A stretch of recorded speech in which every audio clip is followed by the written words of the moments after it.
It's free agency time in the NBA, and this year's class is deep with talent. With so much parity in the NBA, teams are trying to shape their rosters to be as competitive as ever. So get ready for some pretty shocking free agency signings. In today's video, I'm telling you about some NBA players that I think will be the most intriguing names out there.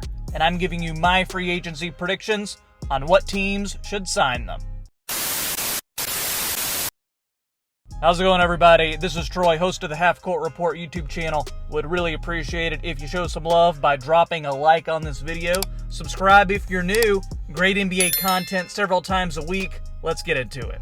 First off is Gabe Vincent of the Miami Heat, and let's be honest. Who here had heard of Vincent before this latest Heat playoff run? The 6'2" point guard replaced Kyle Lowry in the starting lineup this year, and during the regular season, he performed well as a starter, averaging almost 11 points, 2.5 assists, and over a steal a game.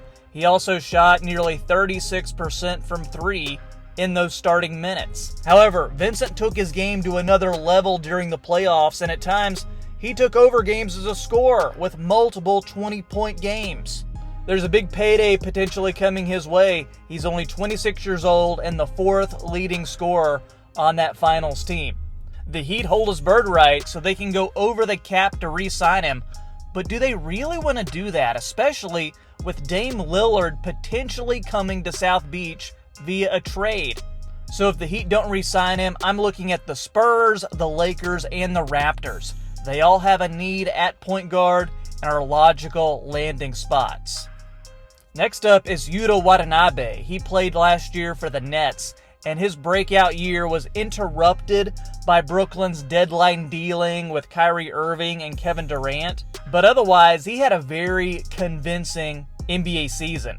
He spent the first half of the year energizing a Nets team that was still competing for that championship. Watanabe is a 6'9" swingman, consistently making his presence felt with energetic defense, transition attacking, and a three ball that fell at a personal best rate of 44%. Add to that a ridiculous 51% from the corners. Yuta is almost 29 years old. He's been in the NBA for 5 seasons and has career earnings of about $4 million. That's pocket change in the NBA. He's a guy who's likely looking for a little more than a minimum, but he can still be signed for a decent price.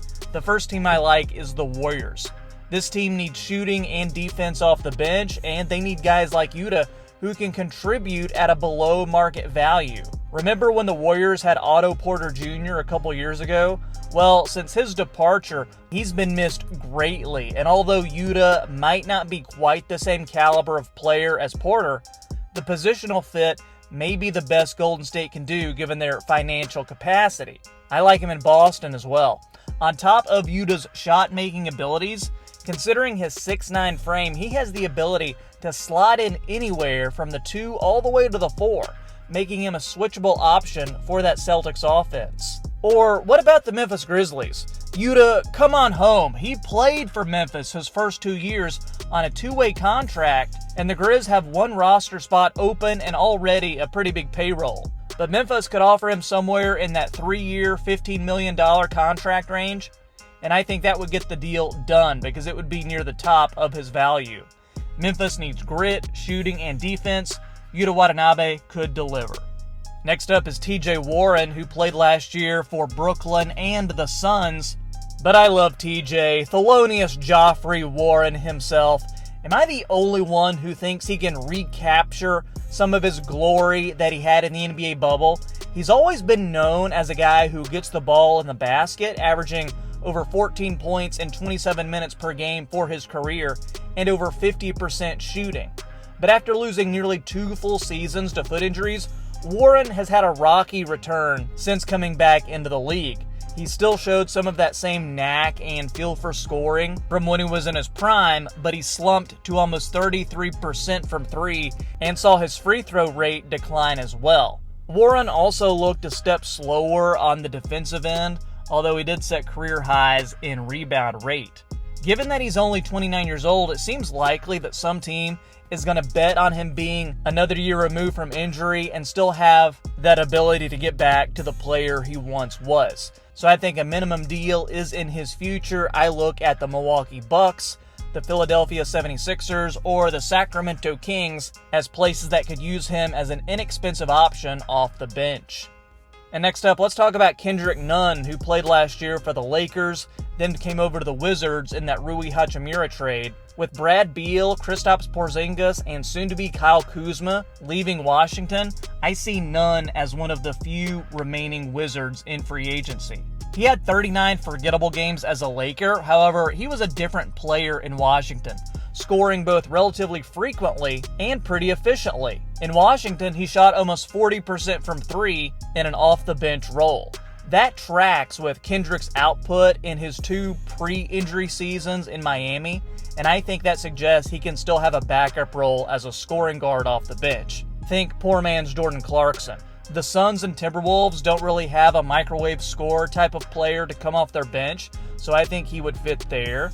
And then I have the Knicks as an option too. I like the idea of him coming off the bench with defensive-minded players like Emmanuel Quickley, aka Manny Quick, and Josh Hart. Then you have Kendrick Nunn out there just going to get buckets. And then finally, Kelly Oubre played last year for Charlotte. He would be an attractive player in free agency this offseason. He's a former first-round pick, had a solid year for Charlotte, averaging a career-high 20.4 points per game.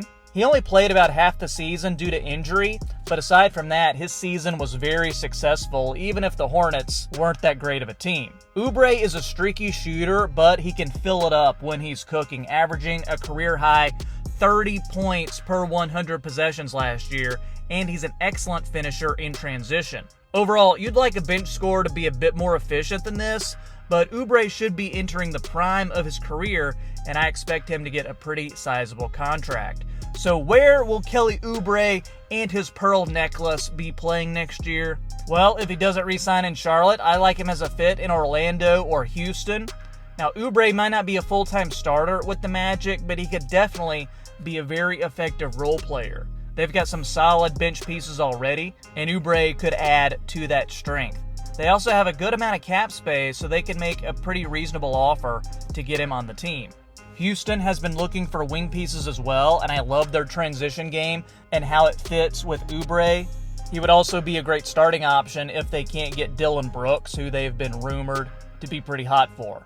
Guys, let me know what you think in the comments. Who are some free agents that I'm missing, and where do you want them to sign? If you've enjoyed today's video, be sure to leave a like and subscribe to the channel as well. Check out some of the other videos I have on this channel. Thanks for watching. This is Troy with Half Court Report, and I'll catch you next time.